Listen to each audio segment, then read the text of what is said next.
Hello bachcho, let's read the question. The given figure depicts the structure of human immunodeficiency virus which is responsible for causing a deadly viral disease in human beings. There are other pathogens as well which are responsible for several diseases in humans.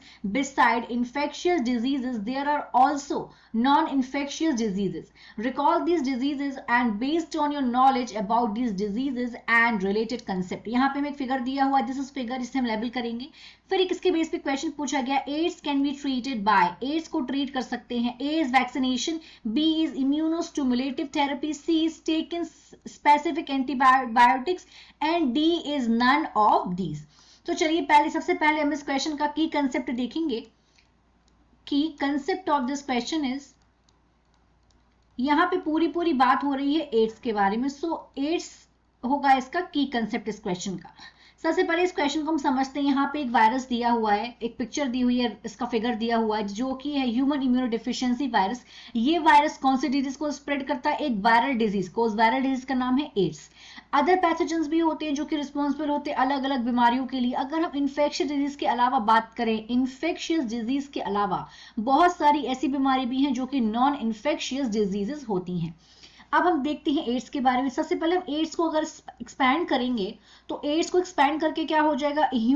Ads, ए से मतलब होता है यहाँ पे acquired, immuno, D is for deficiency, S is for syndrome. ये तो हो गया एड्स को एक्सपैंड करके. एड्स एक वायरल डिजीज है और किस वायरस से फैलती है? ह्यूमन इम्यूनो डिफिशियंसी वायरस से फैलती है. और इसका ये जो यहाँ पे फिगर दिया हुआ, इसका भी हम नॉर्मल इस फिगर को भी हम लेबल कर लेते हैं. तो यहाँ पे अगर हम देखेंगे ये चीज है, यहाँ पे ये है आरएनए. जो अगर हम देखें कि जो वायरस होता है, वायरस का जेनेटिक मटेरियल होता है RNA. This is genetic material in virus.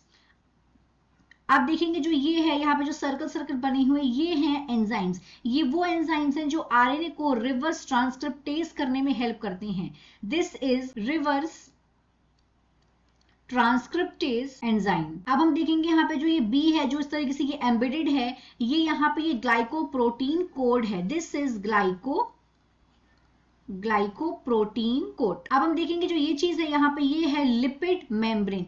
ये लिपिड से बनी हुई मेम्ब्रेन है. So it is called lipid membrane. यहाँ पे जो ये सी है, ये एंजाइम को और आरएनए को जो क्लोज किया, ये प्रोटीन कोट है. This is protein coat. D is also protein coat. This is also protein code. तो ये हो गया एचआईवी का.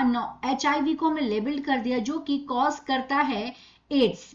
अब हम देखते हैं कि यहाँ पे क्वेश्चन में बोला गया है कि जो एड्स है उसको किस तरीके से ट्रीट किया जाता है. तो यहाँ पे फर्स्ट ऑप्शन दिया है वैक्सीनेशन. तो नहीं, वैक्सीनेशन से एड्स को ट्रीट नहीं किया जा सकता है क्योंकि अभी तक ऐसा कोई भी वैक्सीन नहीं बना है जिससे एड्स को ट्रीट किया जाए. No absolute vaccine is yet available for AIDS. Second दिया है यहाँ पे immunostimulative therapy, immunostimulating therapy. Yes, this is right. क्यों ये राइट है? क्योंकि अगर हम बात करें एड्स की तो यहाँ पे कुछ मेडिकेशंस हैं. हियर सम मेडिकेशंस, कुछ दवाइयां ऐसी हैं, सम मेडिसिन्स आर अवेलेबल.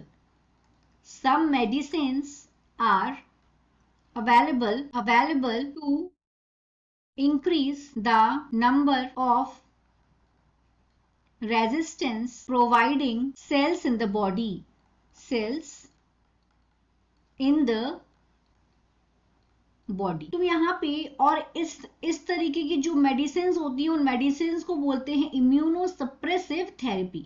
तो हमारे यहाँ पे राइट आंसर होगा, यहाँ पे हमारा बी राइट आंसर होगा. लेकिन हम देखेंगे सी और डी राइट आंसर क्यों नहीं होगा. अगर हम सी की बात करें, टेक इन स्पेसिफिक एंटीबायोटिक्स, नहीं, इसके लिए कोई एंटीबायोटिक्स नहीं, इसीलिए हमारा यहाँ पे राइट आंसर होगा यहाँ पे बी, जो कि है इम्यूनोस्टिमुलेटिव therapy. I hope you understood it well. All the best.